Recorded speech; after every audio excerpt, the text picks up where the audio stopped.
Okay. Hello, hello, hello. Welcome, welcome, welcome to Indie Comic Stream at Comics and Variety. I'm your host, Doc Hogg, and our host today is too old for this, which is kind of wonderment what that makes me since I'm older than he is. But You're way too old for this, Doc. Well, as I was getting ready, I had my thing of water, and I brought a little container of fiber over to make sure pouring it in back when we were still kind of in the green room, I guess. But yeah, and I need my Coke, I need my caffeine. So yeah, I should do that myself.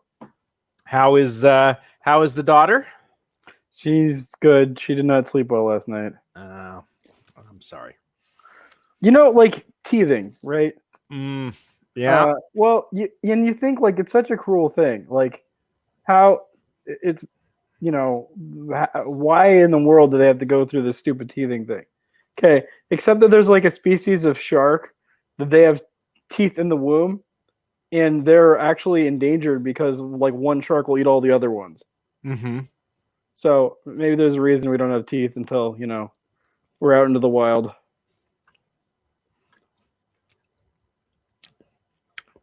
And I'm not sure I follow that, but and I'm not sure I want to. Okay. Okay. All righty. So what are we going to talk about? All I'm saying is that, like, you theorize, wouldn't it be nice if we were just born with teeth, right? But like, there's a species that actually is, and they're endangered because of it. That's all I'm saying. I'm just I kind of got where you were going, and I just don't want to go any further. Okay. All right. So we're going to talk tonight about Dynamite Thor. Yeah. We are also going to talk about oops, shoot. Hang on. Talk about dark, scary comic book. Vestige. Okay. And where are my notes, by the way? Here they are. And they're right next to your note that says remember your notes. Yeah, they are. And we're going to talk about the cancellation of Cecil's Vampirella cover by Dynamite.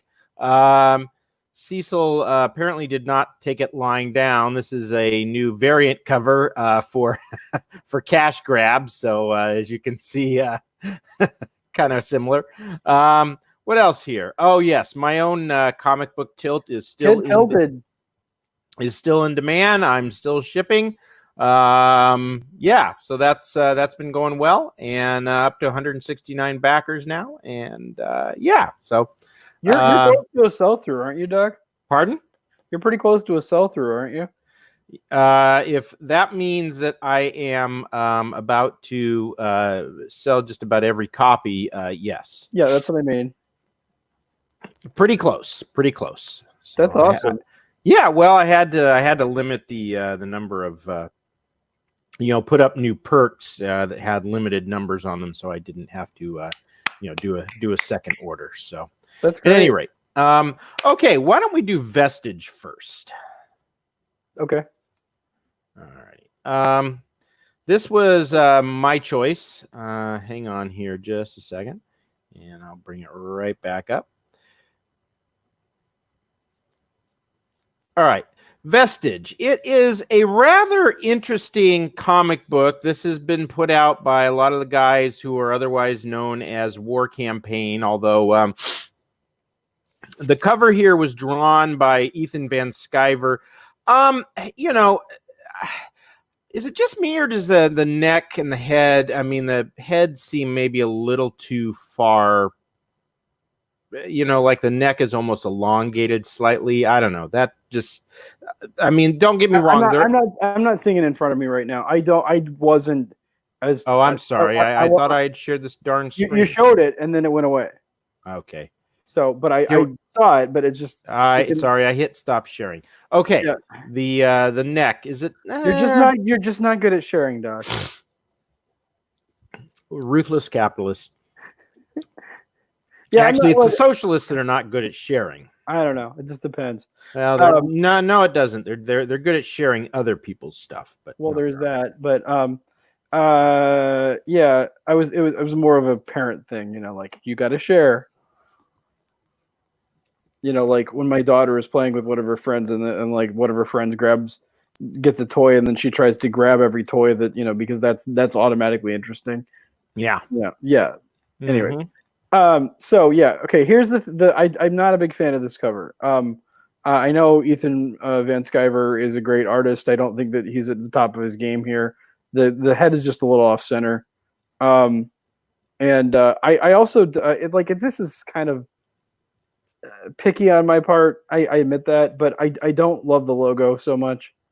Okay, well, no, I get that. I mean, there are a lot of other good assets in this cover, but yeah, Sure, the head, there was just something here that kind of threw me off, and I think it's just kind of the way the head. I like the coloring job, obviously. I like there are aspects of this drawing that I like. I like the tassels on the jacket, and but it just as a whole, it's not doing it for me. Okay. At any rate, this Vestige is it's something of kind of it's a little bit of a mix of a Western plus old London plus a mystery.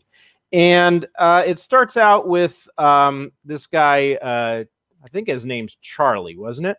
Yeah. Charlie, something like Charlie. that. And Charlie's kind of this he's hard luck Charlie. Yeah, he's kind of the everyman, he's there's nothing particularly, that really stands out about him. He's kind of down on his luck. He's your typical dock worker in the late 1800s in London. And he comes upon this mysterious dagger, and he fishes it out of the I'm guessing it.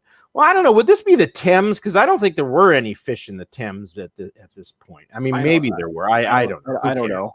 Doesn't matter. Probably it would have been the Thames. And this dagger kind of tricks him into committing a murder.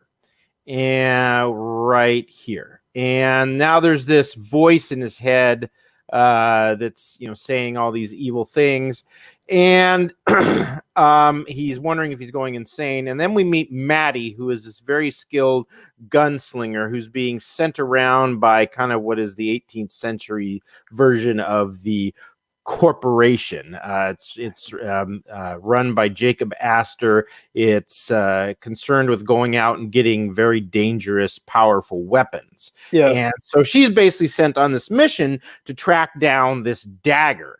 And these are have we gotten to the point where they explain that these are all mystical weapons that are connected with these sort of deities or whatnot? Yeah. I think we've passed that. All right. No, but can you just back up to her when you see Maddie to start with? Yes. I want to praise this. If I had my druthers, this would be the cover right here. Yeah. Well, no, this is very good. It's very good. It's a really good, like you see this and she's striking and just you want to know more about this Maddie character. Yeah, and I love the cross back here too. Like she's doing it kind of comes across as she's kind of doing God's vengeance or something like that. I mean, it's really a nice image. Now, I think this is the best image in the whole book. And there's a lot of good artwork here. I'm not knocking it, but I think this is the best one in the best page. You're a big fan of splash pages. Here's your splash page. Yeah, and this is a really nice one. And she's, like I said, very skilled gunslinger, and she's actually trying to track down this weapon, this sword. And I just, this was interesting. I mean, I just wondered why this guy, didn't run, but or she wasn't able to shoot him down the way she was able to shoot the other guys down. So little. If you back up, I mean, she shoots all these guys down, and then he comes up with his sword and knocks down the building that she's on. Yeah, and so he has obviously no normal sword could do this, right? Yeah. So what she's doing is she's taking out this gang of people, and she's occupied with putting the other people down, and he manages to run and get a good shot in, and then puts her off balance briefly. Yeah. And So she ends up killing him, getting the sword, going out and getting back and finding out her next mission is going to London. There's this constant kind of thought bubble not thought bubble, but dialogue boxes here where she's complaining about how she gets all the really lousy missions, and now she's on her way to London. She's got a serious hate on for Annie Oakley. Yeah, and so she shows up. And just as Charlie is about to be taken out here is by some group that wants his dagger, the dagger is clearly endowing him with some kind of ability to gosh, I'm not even sure. I can't even. I don't know exactly what that is. I mean, are we talking about evasion or what? Yeah, this thing here. Yeah, how he's able to kind of. I don't want to say shapeshift, but whatever that is. It's doing some weird mojo. I think that's the technical term. Okay, well, weird mojo it is then. At any rate, she takes out the gang, and it was about here that I finally realized the guy in his head is actually Jack the Ripper. Okay. I've seen other people claim that they realized very quickly, which would mean that I'm a little slow on this, which would not surprise me. I don't know. When did you realize this was Jack the Ripper? A little, somewhat early, but just because, like it's a huge cliche that when you do a story this time in London, and this, that with someone being stabbed, that it's a Jack the Ripper story, right? Mm-hmm, mm-hmm. And is Jack the Ripper though a person, or is it the Blade? My sense is it's the Blade. Well, we don't know at this point. I mean, okay. It's clearly whatever it is. It's clearly connected to the Blade, and then he runs into this woman who was the one who directed him where to fish in the river, and it's, we kind of end on this nice cliffhanger. Is he going to attack her? But she clearly realizes that the Blade is, that Jack the Ripper is connected to the Blade, and she's able to talk to the Jack the Ripper, the voice, and it ends really nice. I mean, I just say, I want to see what happens next. It was very, the pacing of this I thought was quite good. It continually pushed you forward, and there wasn't anything. There weren't really any lulls in it, like like most comics are going to have a little. I sort of disagree in the sense that there was a lot of there's a ton of exposition, and I'm not against exposition, but it should have been shortened. Yes, I would actually agree with that. Well, okay, let me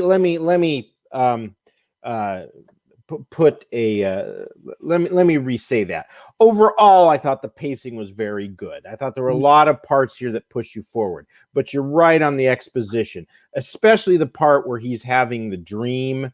That kind of went on, and at times it felt a little bit like there was too much telling and not enough showing. Yeah. And it was kind of a little bit the same with Maddie as well. There is a lot of exposition here. You're absolutely right. It was something that I noticed too. And let's go back. Yeah, it just, you had tons of it here explaining these weapons, and it just, even though, this was actually only 2 pages, but there's a ton of exposition on these 2 pages. Exposition. Yeah, it's the other thing is just whenever I write a script and have it drawn, before we go to finals, I always see if I can cut words, because I don't want to crowd the artwork. I really don't. This feels like this crowded the artwork to me. I think that's unfortunate. I think Donald DeLay did a pretty good job on this. I think that the exposition is too much. I think that the pacing is I think there's too much setup. And I would have liked a little more story in this than what we got. So that's, but I'll be interested to see what happens next. items and the gods they're connected with. That kind of interests me. I know people have criticized it for being here, but I was intrigued by it, so I just wish it would have been shorter. Yeah, I mean, you could have probably just described the god and the weapon, and just cut out probably 50% of this here if you'd just done that. So, yeah, this went on a little long, and like I said, there were parts with Maddie where the exposition went on a little too long. The other thing is that unless she ends up shooting it out with Annie Oakley, I just don't care. Yeah. And but I mean, overall, I really did enjoy this. I am looking forward to issue 2, and the thing about the exposition a little too much, but I mean I call that a little bit more minor. I mean, there is good art here. The plot, there is a pretty solid plot. You do feel for the everyman Charles. You identify with him. I mean, he sets that up really nice. Guy is just trying to break his back, trying to earn a living. And you even kind of sympathize with Maddie too. I mean, she feels that she's more skilled and she's not getting the good jobs. And, all of us have felt that most of us have felt that at one point as well. Annie Oakley. And he doesn't tell you that. He shows you that. And so there's just a lot of good to offer here in Vestige, and I look forward to I look forward to the next issue. Okay. So, all righty, why don't we talk for a minute or 2 or 3 or 4? Let's see. Hello, guy from Red Bank. I always thought Jack the Ripper was a group of people killing ladies for hire. No one really knows, because obviously Jack the Ripper was never caught. But yeah, going back to Cecil had who is doing the comic book cash grab. We should say that there's a connection between the reason that we're not going to the second comic immediately is because there's a connection between the comic that we just reviewed and the outraged du jour, I guess, in the sense that Donnell DeLay drew the cover in question. Okay. Okay. All right. Yeah. At any rate, this was supposed to be let me back up here. The comic book Dynamite has this thing that they do on Indiegogo where you can draw a variant cover for one of their lines. They've been doing this a lot on Vampirella, and if you can get it funded, then they will produce an issue with that variant cover. Mm-hmm. And basically, and I've been trying to find the article.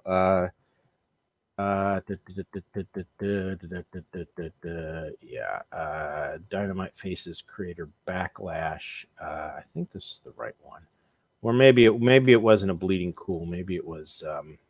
Give me just a second here. What's the other one that's rebounding into comics? Okay, maybe that's it. Maybe you're thinking Bleeding Fool rather than because that I think. Yeah, well, did I say Bleeding? Was that Bleeding Cool or Bleeding? No, that was Bleeding Fool. But I want to.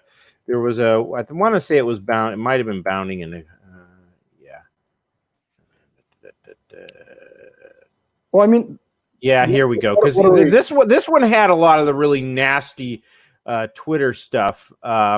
Sure. Yeah. Let me bring some of this up here real quick.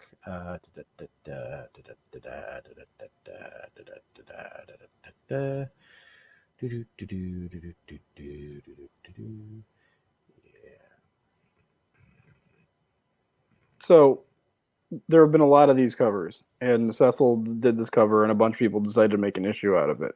Yeah. And Dynamite said, "Okay, we won't do it then." I mean, here's someone named. This was a nice little cash. You got to understand that what Dynamite's doing here predated even the Indiegogo thing.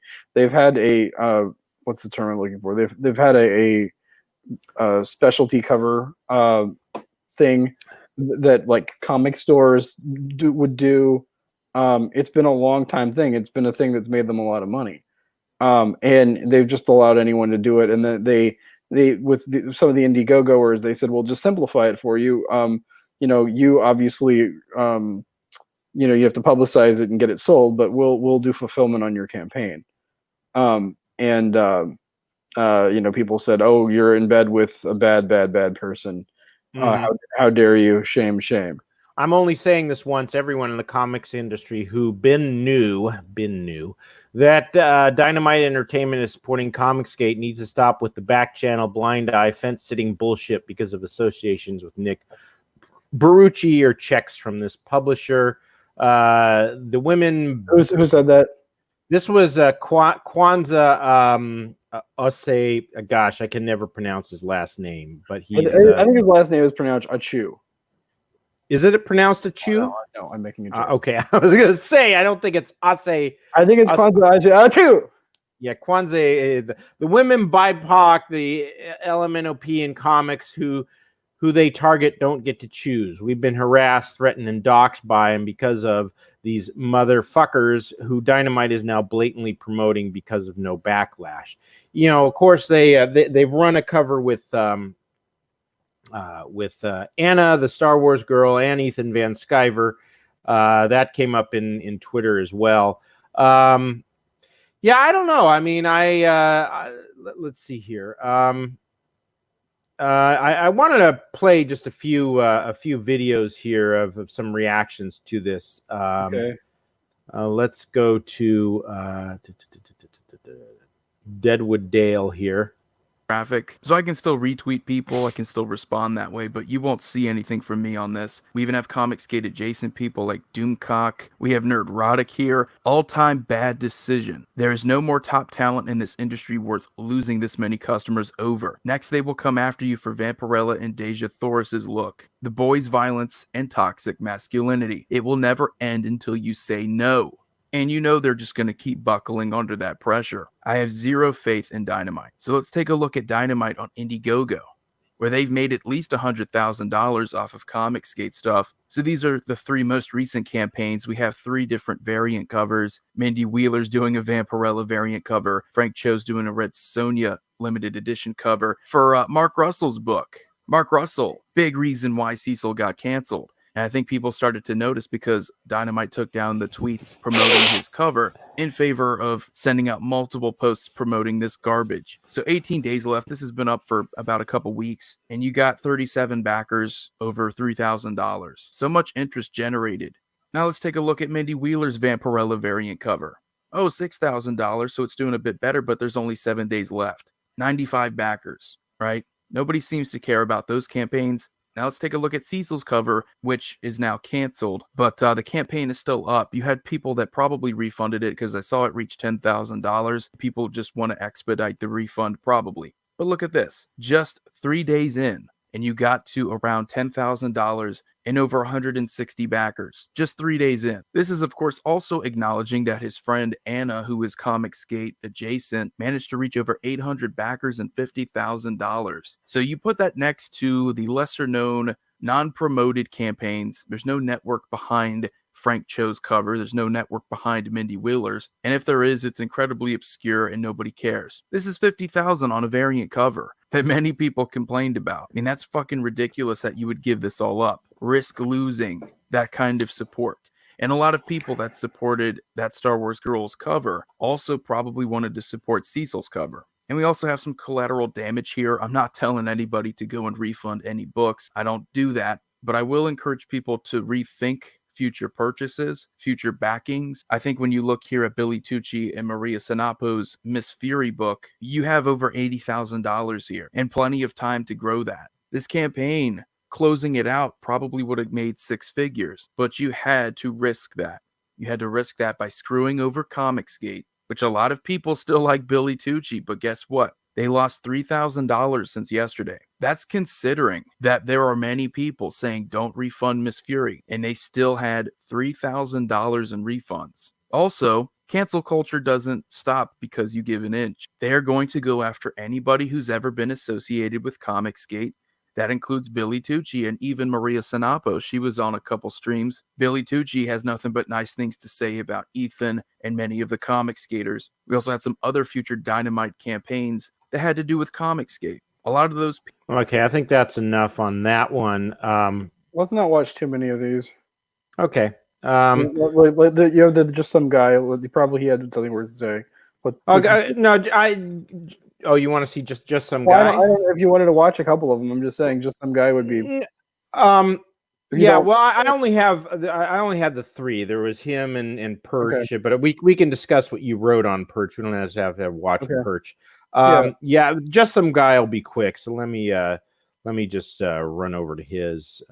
Because you queued it up where he's only like you've 2 minutes or something. The other thing though, is y'all have to start using their tactics against them. I mentioned this in the video a while ago. Stop waiting for this shit to happen. Hit them with their own bullshit. It's not like they don't have a lot and they can't defend it. They go, we don't want to deal with the hate movement like Comicsgate. Yeah, well, I don't want to deal with a bunch of sex offenders like comic book pros. You're so fucking full of Randall McGrabby hands, y'all all had to take a pledge to keep your hands to yourselves. See, I don't have to fucking try. This Gunther Karen's lecture in so-called Comicsgate is like when the uncle who molested you tries to tell you to listen to girls when they say stop. Really? Sit your ass down before I call 911. Your Gail Simones and Mark Russells are some of the most racist, sexist, homophobic, transphobic, sex abuse apologist bigots on the planet. It takes no effort to find them being massive hypocrites. So the next time one of these companies approaches you, turn the shit down because you know they're going to backtrack anyway, and then go to Twitter and let people know. Dynamite offered me a gig, but I can't in good conscience work with a company that hires people like Mark Russell, who had to retweet a pledge to promise not to abuse women because he apparently didn't already know not to do that. I don't want to work with a company. Okay. Yeah, that sounds like not pulling too many punches. that sounds like just some guy. Yeah. Well, first of all, I think you look at Deadwood Dales, and this clearly was not a particularly good. I don't think a particularly good business decision on the part of Dynamite. If you just look at Cecil's thing, I mean that's 168 backers. How many of them are going to stay as customers of Dynamite? Yeah. Dynamite's not exactly a huge company, so yeah. I will say that if you look at the numbers, they got kind of inflated on Cecil's campaign because people decided to throw in just as a way of making a point. It wasn't quite that high, and then there was like a counter currents of throwing in and refunding is what happened there. Mm-hmm. The real beneficiary was his own campaign for Crash Grab. It was I think it went up $15,000 in a couple of days. Mm-hmm. He did a lot of business there. But things like Frank Cho's thing, it could sell well. Frank Cho is a well-regarded artist, but it's not selling well. In a reasonable world, we'd be able to say, hey, sure, if you want to buy Cecil's cover, great. If you want to buy Frank Cho's cover, great. These are vanity covers. It's not that big a freaking deal, and we could just be adults about this. Mm-hmm. What we didn't do is play the Perch video. I wrote a mini essay there basically, and I just said, I think that people aren't realizing that there's. I likened it to the abortion issue, and then explain why that's not insane. It's when it comes to abortion, there's effectively three camps. Mm-hmm. There's the pro-choice camp, and there's the pro-life camp, and there's the I don't want to talk about this camp. Mm-hmm. Okay, and often the third camp ends up holding the balance of power in state elections and whatnot. And what they'll do is punish the candidate or party they see as having brought this into their living room, like pushed this issue the hardest and made it the nuisance of themselves. It's not that they can respect people who have views on either side, but it's when you push it so hard that this is becoming a regular thing that I'm having to deal with, then I get annoyed and I'm going to figure out who I think did this to me, and then I'm going to go and vote against them. Or in this case, I'm not going to do as much business with them or whatever. Mm-hmm. It's a really minor thing. Vampirella variant covers. Who cares? But you know, a bunch of very annoying people decided to make an issue of it. And I kind of think that a lot of the sort of middle ground people are going to say, and by the way, I don't think of myself as middle ground, but I mean, I definitely see where they're coming from. I'm not Comicsgate. You know, I consider myself Team Comics. I do not like a lot of the drama associated with Comicsgate, and you know, the only part of Comicsgate I care about is the comics. I need my drama.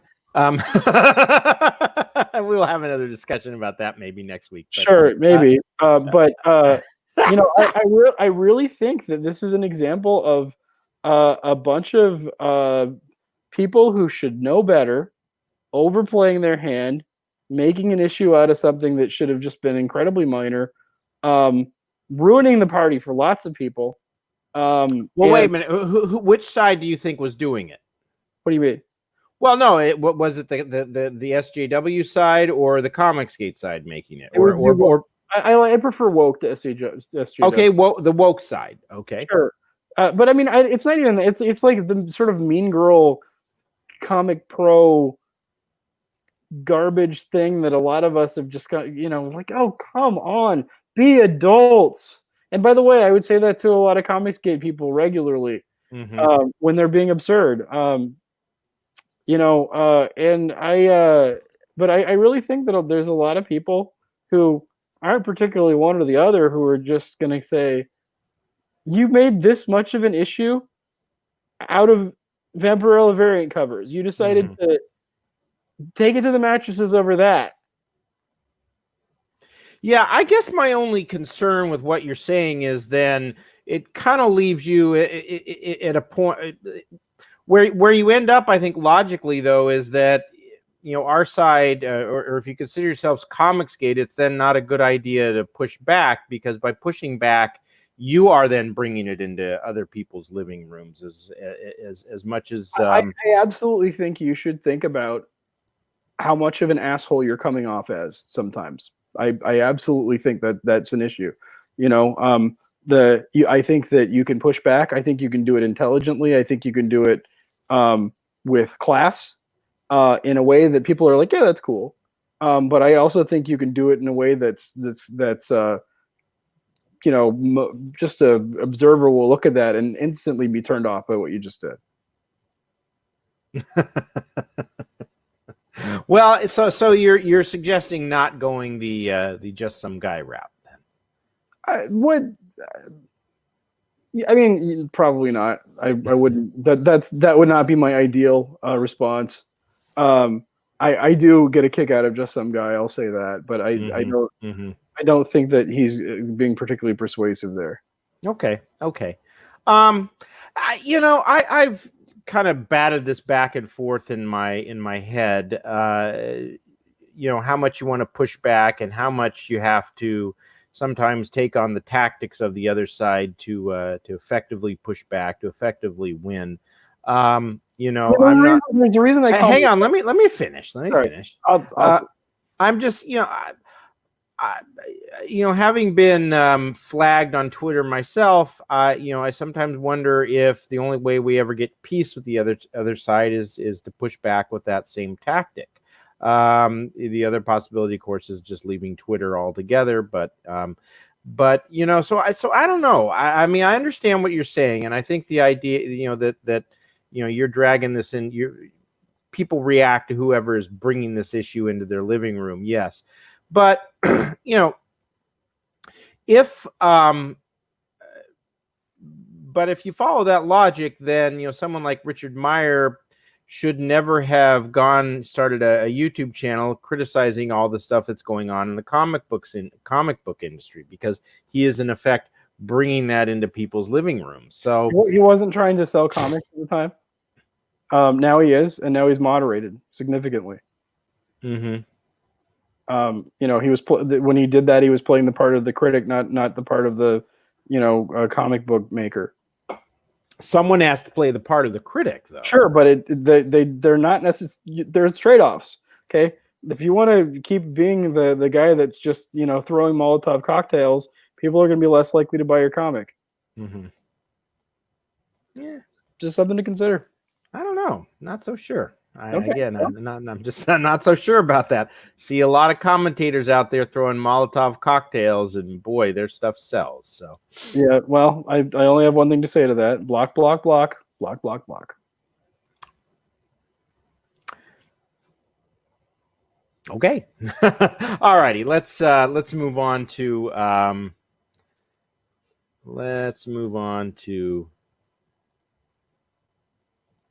Dynamite Thor here. Yep.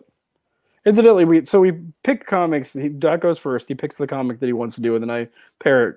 And my choice this time was Dynamite Thor.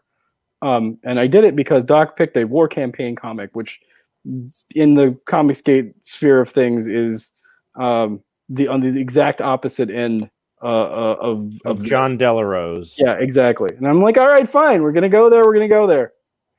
Made no difference to me. I mean, I just, there's a great line in a Steve Taylor song, like, you pick the fight, I pick Dynamite. Thor.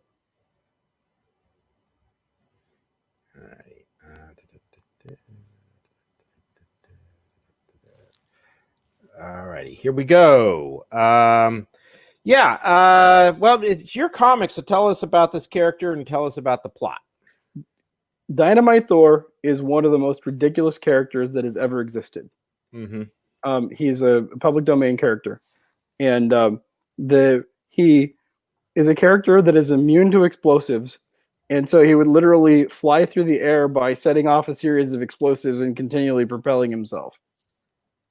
And the original comics, which I've read a bit of, are completely absurd, and John Delarose has embraced the absurdity and updated it to modern times.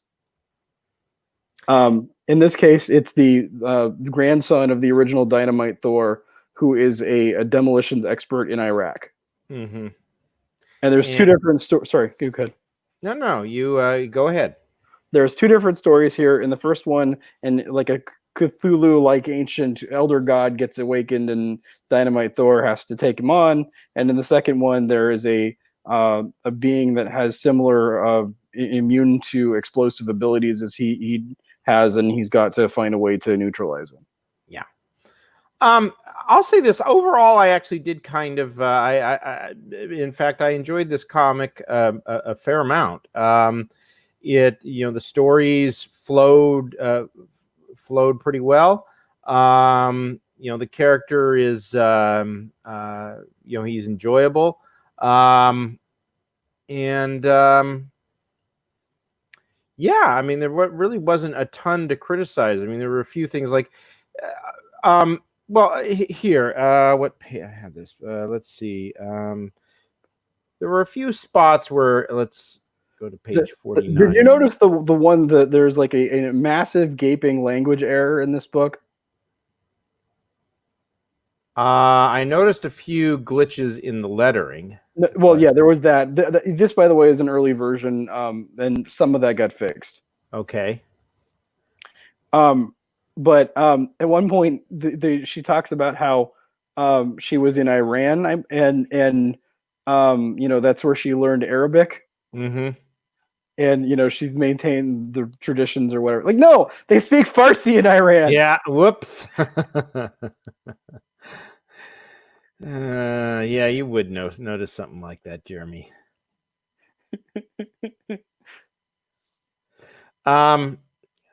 Page 49. Yeah, I couldn't quite. I initially this was a little confusing as to what was going. Was he being okay?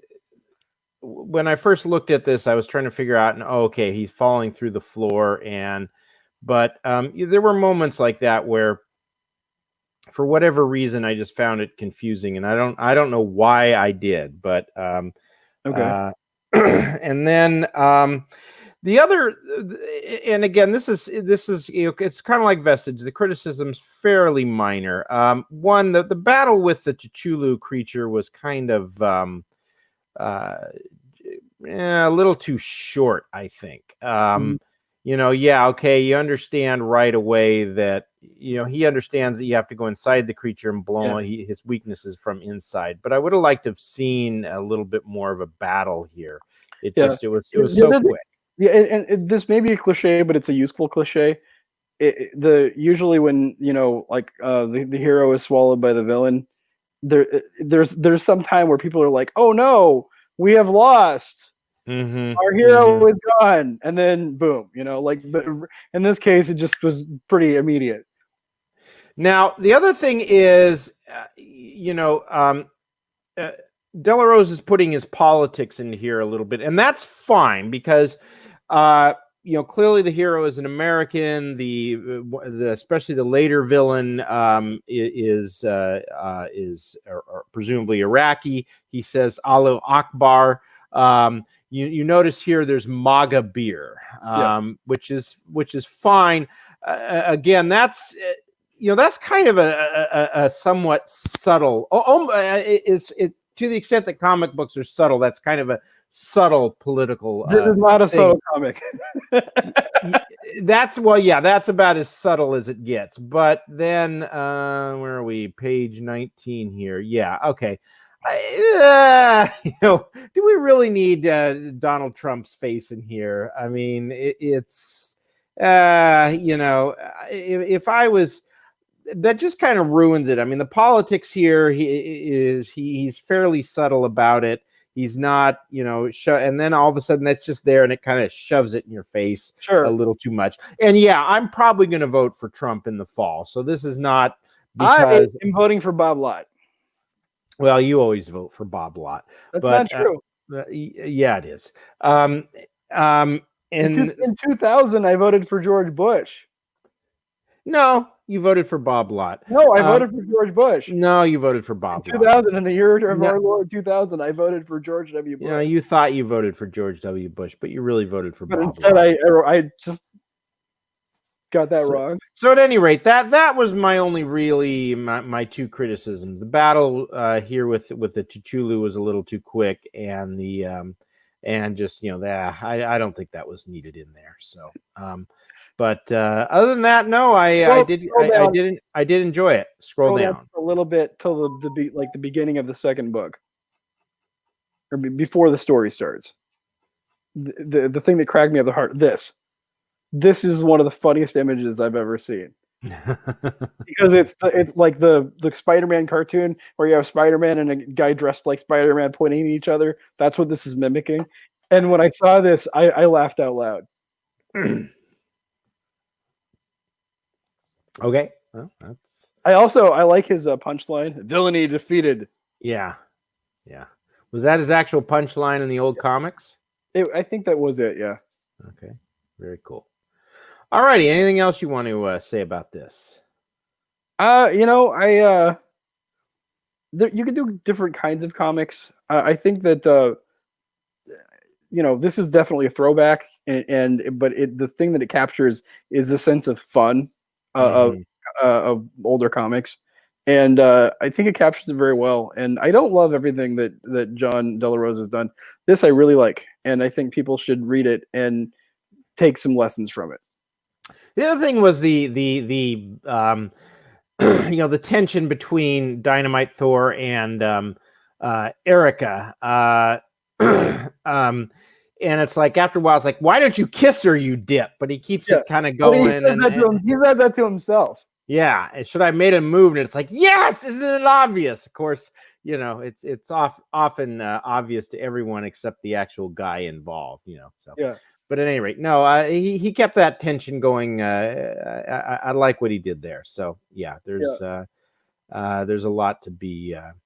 Oh, and yeah, okay. This is where it actually got not the explosion, but this one here. I was trying to figure out where the shooting was coming from, and initially it seemed like this guy, the guard, had shot this woman. But I see what you're saying. Yeah, he's right back here. It's too late for her, and I thought this guard had shot this woman.